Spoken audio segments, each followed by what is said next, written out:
Hello students, मैं अंजलि पयाल स्वागत करती हूँ आपका आईसीटी वर्चुअल क्लासरूम देहरादून से। कैसे हैं आप सब लोग? उम्मीद करती हूँ आप सब लोग अच्छे होंगे और अपनी लाइफ में बहुत बेहतर कुछ कर रहे होंगे। आज हम बात कर रहे हैं क्लास 7th के साइंस की, और जिसमें हम चैप्टर 5th का रिवीजन यहाँ पर कर रहे हैं, यानी कि उसके जो इम्पोर्टेंट टॉपिक्स हैं उनके बारे में हम लोग यहाँ पर पढ़ रहे थे। ठीक है, तो आइए देखते हैं आगे कौन कौन से नए टॉपिक्स के बारे में आज के सेशन में बात होगी। तो चैप्टर 5th है आपका एसिड, बेस एंड सॉल्ट, जिसमें कि आपने एसिड के बारे में पढ़ लिया था। एसिड यानी कि अम्ल क्या होते हैं? तो अम्ल वो थे जो आपके स्वाद में खट्टे हैं, जो अपना कलर चेंज कर लेते हैं ब्लू लिटमस के कांटेक्ट में आने पर, और ब्लू लिटमस आपका किस कलर का हो जाता है? रेड कलर का हो जाता है। वहीं जब कोई एसिड यानी कि कोई भी सोल्यूशन अगर आपका जो है जो बेस के साथ रिएक्ट कर रहा है और बेस के साथ रिएक्ट करके सॉल्ट प्रोड्यूस कर रहा है, तो आप बोलेंगे ऐसा सोल्यूशन एसिडिक नेचर का होगा। ठीक है, या आप बोल सकते हैं कि कोई भी अम्ल बेस से रिएक्ट करके सॉल्ट बनाता है। सोर्सेज ऑफ एसिड में बात करेंगे कि स्रोत क्या क्या है, यानी कि कहाँ से अम्ल प्राप्त हो रहा था। तो एप्पल स्वाद में खट्टा होता है तो उसमें भी एसिड प्रेजेंट होता है। लेमन हो गया, टमाटो, विनेगर, कर्ड, इन सभी में क्या होता है? अम्ल उपस्थित होते हैं। इसके अलावा हमने किसकी बात की थी? बेस यानी कि क्षार की बात की थी। क्षार क्या होते हैं? जो स्वाद में बिटर या कड़वे कसैले होते हैं। साथ ही साथ changes red litmus to blue, यानी कि लाल लिटमस पेपर को किस पे कन्वर्ट कर लेते हैं? ब्लू में, नीले में कन्वर्ट कर लेते हैं। वहीं रिएक्शन विद एसिड की बात करें, यानी अम्ल के साथ अभिक्रिया अगर हम क्षार की देखें, तो ये अम्ल के साथ अभिक्रिया करके क्या बनाते हैं? आपका सॉल्ट बनाते हैं। ठीक है, जिस अभिक्रिया को आप क्या कहते हैं? न्यूट्रलाइजेशन रिएक्शन, यानी कि आपकी उदासीनीकरण अभिक्रिया भी कहते हैं। एग्जाम्पल ऑफ बेसिस में हमने देखा कि डिटर्जेंट हो गया आपका, बेकिंग सोडा, सोप, एंटासिड, ये सारे क्षार के उदाहरण हैं। ओके, ये हमने यहाँ पर पढ़ लिया था। इसके अलावा इंडिकेटर्स यानी सूचक की बात की थी कि सूचक क्या होते हैं। तो सूचक ऐसे सब्सटेंसेस होते हैं जो क्या करते हैं? आपको पहचान कराते हैं किसी भी सॉल्यूशन की कि उसकी प्रकृति अम्लीय है या फिर क्षारीय है। ठीक है, तो अम्लीयता और क्षारीयता का पता लगाने वाले पदार्थ जो कि अपना रंग परिवर्तित करके हमें सूचित करते हैं कि कौन सा पदार्थ अम्लीय है, कौन सा क्षारीय है, उनको सूचक कहा जाता है। ये अलग अलग प्रकार के देखे जा सकते हैं, प्राकृतिक रूप से भी और कृत्रिम रूप से भी। तो नेचुरल इंडिकेटर्स की यहाँ पर बात कर रहे थे।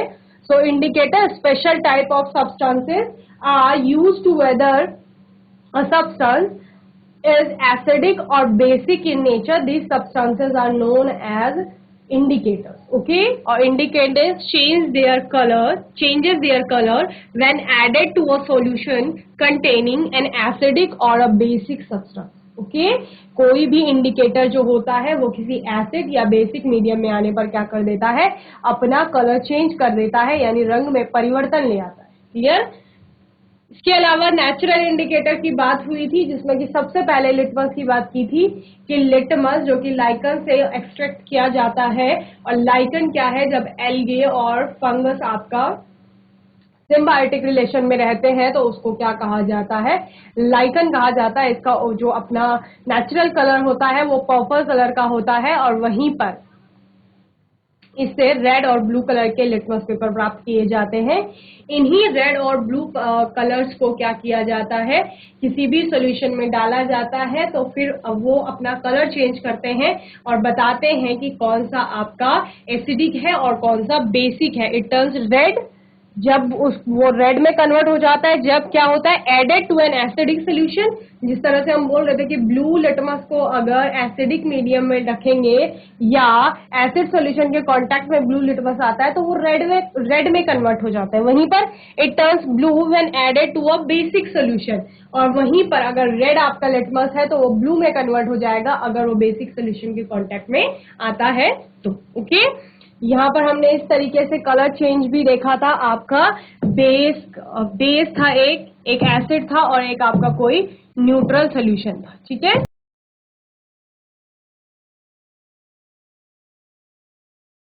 दो प्रकार के आपके पास लिटमस है, एक आपके पास रेड है और एक आपके पास क्या है, ब्लू है। ठीक है, सारे तीनों ही सोल्यूशन में हमने 3 सोल्यूशन माने थे, ए बी और सी। इन तीनों ही सोल्यूशन में हमने दोनों कलर के लिटमस डाल दिए हैं और अब हम ऑब्जर्वेशन निकालते हैं कुछ, या हमें क्या प्रेक्षण यहाँ पर देखने को मिलते हैं उनकी बात करते हैं।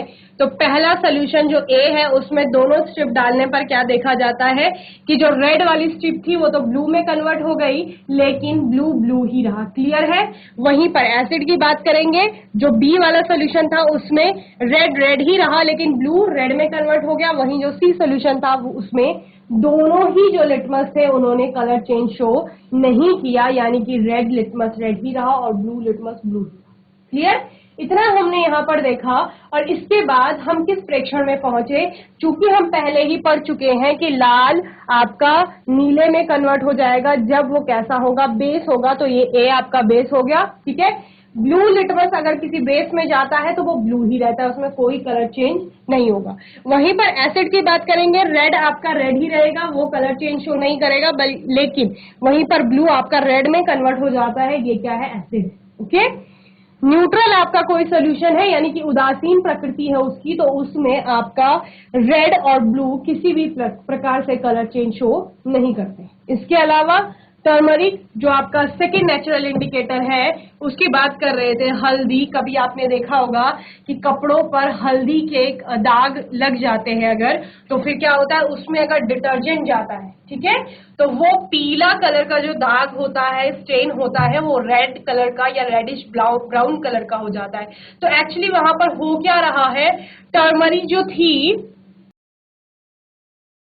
जो टर्मरिक थी, स्टेन था जो टर्मरिक का कपड़े के ऊपर, उसके ऊपर हमने क्या कहा, डिटर्जेंट लगाया। तो डिटर्जेंट क्या है, डिटर्जेंट आपका एक बेस है ना। इस बेस को आपने जब उसके ऊपर डाला तो बेस ने येलो कलर को कैसा कर दिया बच्चे, बेस ने येलो को थोड़ा रेडिश या रेडिश ब्राउन कलर का कर। ठीक है ना। तो क्या समझ में आता है, टर्मरिक यानी कि हल्दी, हल्दी के ऊपर जब बेस डाला जाएगा तो वो बेस क्या करेगा, हल्दी का रंग लाल कर देगा या रेडिश ब्राउन जिसे आप कहते हैं, लाल भूरे रंग का कर देगा। ठीक है। वहीं पर अगर आप इसमें कोई एसिड डालते हैं येलो के ऊपर, हल्दी के पीले रंग के ऊपर कोई अम्ल डाल रहे हैं या फिर कोई उदासीन विलयन डाल रहे हैं, तो उसके पीले रंग में किसी भी प्रकार का परिवर्तन नहीं आएगा। ये यहाँ पर दिखाया भी गया है।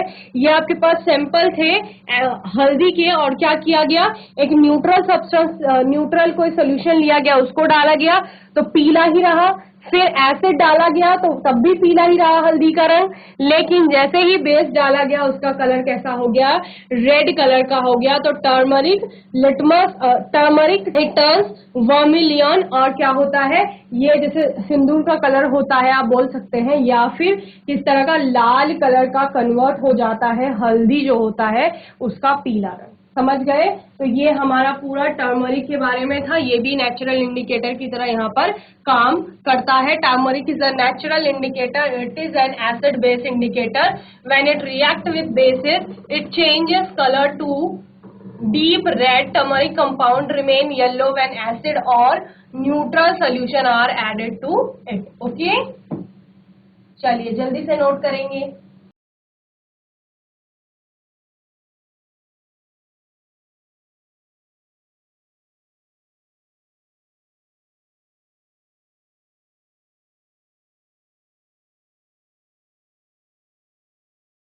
चलिए, चाइना रोज एक और आपका नेचुरल इंडिकेटर है, गुड़हल का फूल भी जिसे आप कहते हैं। Soak some petals of China rose in warm water for a couple of hours. क्या किया जाता है, कुछ घंटों के लिए चाइना रोज का जो फ्लावर है उसको तोड़ करके उसकी जो पेटल्स होती है, पंखुड़ियां, उनको गर्म पानी में रखा जाता है भिगोकर। ठीक है। The red colour solution is used as an indicator for detecting an acid or a base solution। क्या होगा, जो गुड़हल की पत्तियां, पंखुड़ियां हैं, उनका जो रेड कलर होगा वो उस वार्म वाटर में यानी गर्म पानी में आ जाएगा। ठीक है। अब आप उस जो वो पानी आपने लिया है रेड कलर का, उसको क्या करेंगे, उसको एज ए इंडिकेटर यूज करें। ठीक है। It turns in an acidic medium, अगर मीडियम के कांटेक्ट में, अगर किसी एसिडिक मीडियम के कांटेक्ट में उस रेडिश कलर को लाया जाएगा, यानी वो जो रेड कलर का सोल्यूशन आपको मिला, जो जिसमें आपने पेटल्स को सोक किया था, उसमें अगर आप किसी एसिड को मिलाएंगे तो वो एसिड किस तरह का हो जाएगा, डार्क पिंक कलर का हो जाएगा। और वहीं पर अगर बेसिक मीडियम आप उसमें ऐड करेंगे तो वो किस कलर का हो जाएगा, वो आपका ग्रीनिश कलर का हो जाएगा। ठीक है, तो इस तरह से किस प्रकार से एसिड में आपने देखा कि वो रेड कलर पिंक में कन्वर्ट हो गया, ये यहाँ पे आपने देखा एसिड डालने पर आपका पिंक कलर हो जाएगा और बेस डालने पर कैसा हो जाएगा, ग्रीनिश कलर का हो जाएगा। ओके, जल्दी से इसे नोट करेंगे आप।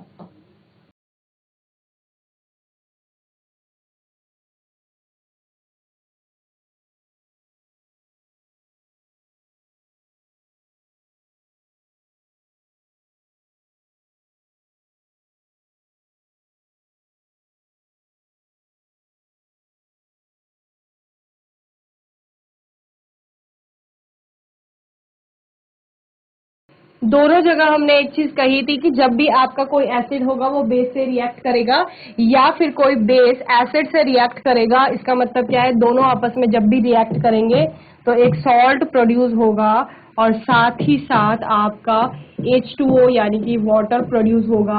और यहाँ पर होता क्या है एक्चुअली, आपका जो ये एसिड होगा, ठीक है, यानी कि अम्ल, इसकी कुछ ना कुछ स्ट्रेंथ होगी, कुछ ना कुछ अपनी अम्लीयता होगी, और साथ में जो ये बेस है यानी कि क्षार जिसे आप कह रहे हैं, इसकी भी अपनी स्ट्रेंथ। तो होता क्या है, ये क्षार इस अम्ल के गुणधर्मों को न्यूट्रलाइज करने की कोशिश करता है, यानी उदासीन करने की कोशिश करता है, और वहीं पर ये अम्ल भी इस क्षार के गुणधर्मों को उदासीन करने की कोशिश करता है, और इसी प्रक्रिया को उदासीनीकरण अभिक्रिया यानी कि न्यूट्रलाइजेशन रिएक्शन कहा जाता है। ठीक है, तो न्यूट्रलाइजेशन रिएक्शन क्या है, the reaction between an acid and a base give a salt and a water called neutralisation reaction. ठीक है, यानी कि ऐसी अभिक्रिया जिसमें एक अम्ल एक क्षार से अभिक्रिया करके एक सॉल्ट प्रोड्यूस करता है और साथ ही साथ जल भी आपका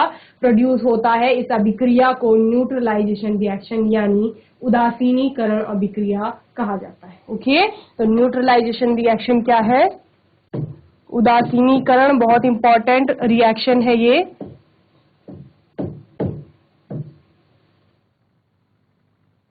आप लिखेंगे जब एक अम्ल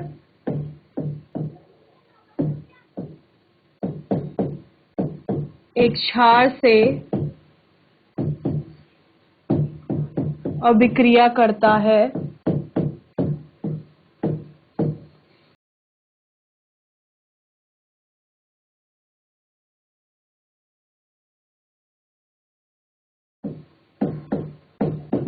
तो लवण और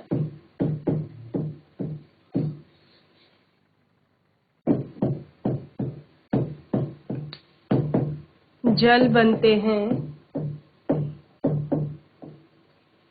इसे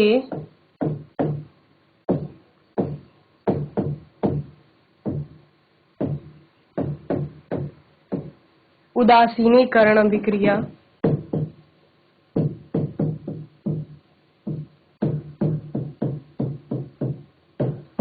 कहा जाता है। ओके, तो यहाँ पर आप लोग देख रहे हैं वर्ड रिएक्शन आपको दे रहे हैं, अम्ल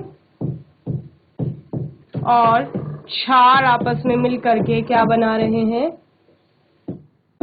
लवण और जल बना रहे हैं। ठीक है, और यहाँ पे एग्जाम्पल में क्या दिया है बच्चों, NaOH सोडियम हाइड्रोक्साइड, आपके पास एक क्या है, बेस है यानी कि क्षार जिसे आप कह रहे हैं, हाइड्रोक्लोरिक एसिड आपके पास अम्ल है एक, जिसको आप हाइड्रोक्लोरिक अम्ल भी कहते हैं। इन दोनों की अभिक्रिया हो रही है साथ में, और अभिक्रिया के बाद सोडियम क्लोराइड जो कि आपका लवण है, साधारण नमक भी आप जिसको कहते हैं, या टेबल सॉल्ट जिसको आप कहते हैं, ठीक है, NaCl, और साथ में आपका क्या बन रहा है, जल बन रहा है H2।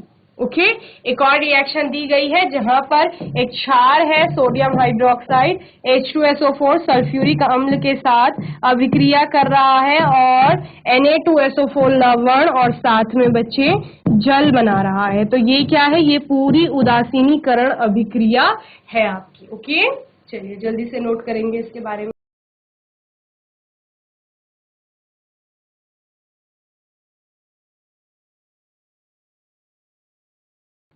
चलिए, ये हो गई न्यूट्रलाइजेशन रिएक्शन।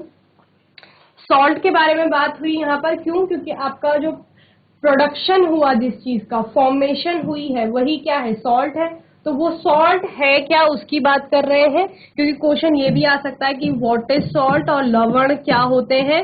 तो आप बताएंगे कि उदासीनीकरण अभिक्रिया का जो उत्पाद है उसको हमने सॉल्ट नाम दिया था, ठीक है ना। तो salt are produced by the neutralisation reaction between acid and base, ठीक है। अम्ल और क्षार के मध्य जो उदासीनीकरण अभिक्रिया हो रही है, उस उदासीनीकरण अभिक्रिया का जो उत्पाद है उसको हम लवण यानी कि सॉल्ट कहते हैं। Okay, salts of a strong acid and weak base are acidic in nature with pH value less than 7, ठीक है। salts बनेंगे किस किस के बनेंगे, एक तो अम्ल बनेगा, ठीक है, अम्ल का बनेगा, और दूसरा किसका बनेगा, क्षार का बनेगा। मीन्स ये दोनों आपस में जुड़ेंगे तभी आपका क्या बनेगा, लवण बनेगा। अब इस लवण की प्रकृति किस प्रकार की है, ये डिपेंड करता है, किस पर डिपेंड करता है, जिनसे मिलकर के बना हुआ है उन पर डिपेंड करेगा। अगर लवण की प्रकृति अम्लीय हुई, समझ रहे हैं क्या कहा मैंने, अगर इस बनने वाले लवण की जो प्रकृति है वो अम्लीय प्रकार की हुई, कि वो कैसा है, आपका एसिडिक सॉल्ट बन रहा है, इसका मतलब क्या है कि अम्ल की प्रबलता यहाँ पर ज्यादा हो, समझ रहे हैं। यानी कि स्ट्रॉन्ग कोई एसिड रहा होगा जो वीक बेस से रिएक्ट कर रहा है, इसीलिए वो कैसा एसिडिक टाइप का सॉल्ट बना है। क्लियर। और अगर लवण की प्रकृति क्षारीय हुई तो उससे क्या समझ में आता है, उससे ये समझ आता है कि जो आपका क्षार था अब वो प्रबल है और जो अम्ल है वो दुर्बल प्रकार का है। क्लियर है, क्योंकि क्षार यानी कि बेस आपका स्ट्रॉन्ग था, इसीलिए आपका जो बनने वाला सॉल्ट है वो भी कैसा है, बेसिक टाइप का है। ओके, क्लियर है। तो यही यहाँ पर बताया गया है, salt of a strong acid, एक प्रबल अम्ल और वीक बेस यानी कि एक दुर्बल क्षार के मध्य जो अभिक्रिया हुई है और उसके बाद जो एसिड बने, जो आपका सॉल्ट बनेगा, वो सॉल्ट कैसा होगा, एसिडिक इन नेचर, वो अम्लीय होगा। क्यों? क्योंकि प्रबल अम्ल के साथ दुर्बल क्षार ने अभिक्रिया की है, और चूंकि आपका जो बनने वाला लवण है वो अम्लीय प्रकार का है, तो उसका जो पीएच का वैल्यू होगा, उसका वैल्यू कितना होगा, लेस देन 7 होगा, ठीक है ना। क्यों? क्योंकि अम्लीय लवण बन रहा है, और हमने क्या कहा है, जो अम्लीय प्रकृति दिखाते हैं उनका पीएच मान 7 से कम होता है, ठीक है। दूसरा, सॉल्ट ऑफ स्ट्रॉन्ग बेस यानी कि क्षार होंगे, ठीक है, उनकी और आपके वीक एसिड यानी कि दुर्बल अम्लों की अभिक्रिया होगी, तो बनने वाला जो लवण होगा यानी सॉल्ट होगा आपका, वो कैसा होगा, वो बेसिक इन नेचर होगा, यानी कि क्षारीय प्रकृति का लवण होगा। और चूंकि वो क्षारीय प्रकृति का है तो उसका पीएच वैल्यू कितना हो जाएगा, मोर देन 7 यानी कि 7 से अधिक हो जाएगा। ओके, तो ये सब लवण के बारे में है, जल्दी से इसे नोट करेंगे फिर आगे। और सॉल्ट के बारे में आप क्या क्या उसके बारे में देखेंगे कि वाइट, ऑर्डरलेस, सॉल्टी टेस्ट, ये सब इसकी क्या होती है, कुछ गुणधर्म होते हैं। Most of them are soluble in water, ज्यादातर सॉल्ट आपको कैसे मिलते हैं, जो कि पानी में विलय होते हैं, जल के साथ विलय होते हैं। Salt of potassium and sodium, example NaCl, Na2CO3, ये सारे क्या है इसके एग्जाम्पल्स हैं कुछ कॉमन सॉल्ट, ओके, यानी कि लवण। जल्दी से नोट करेंगे।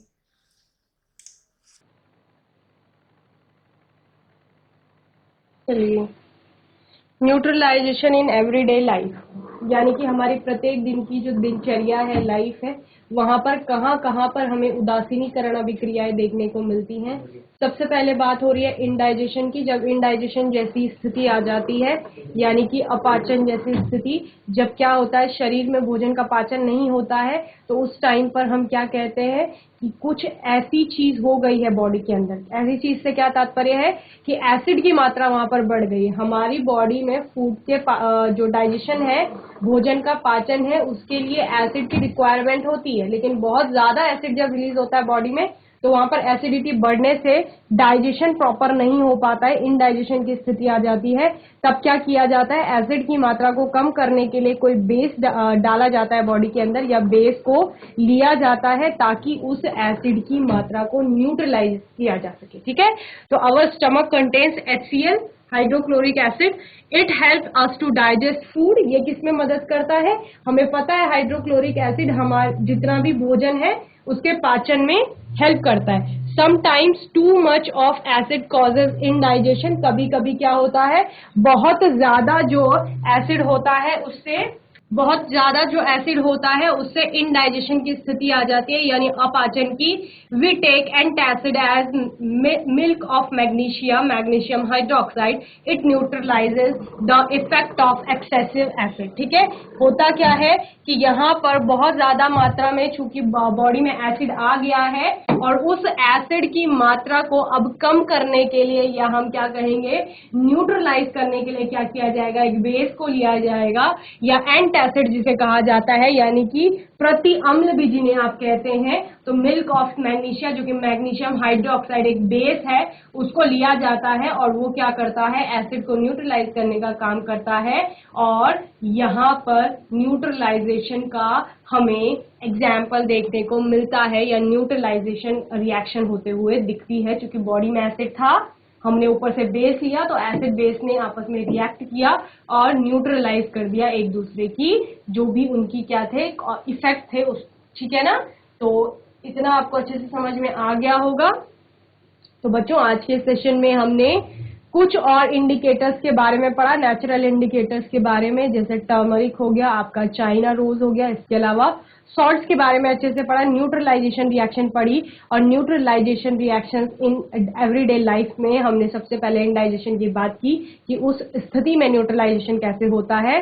तो मैं उम्मीद करती हूँ सारे टॉपिक आपको अच्छे से समझ में आए होंगे।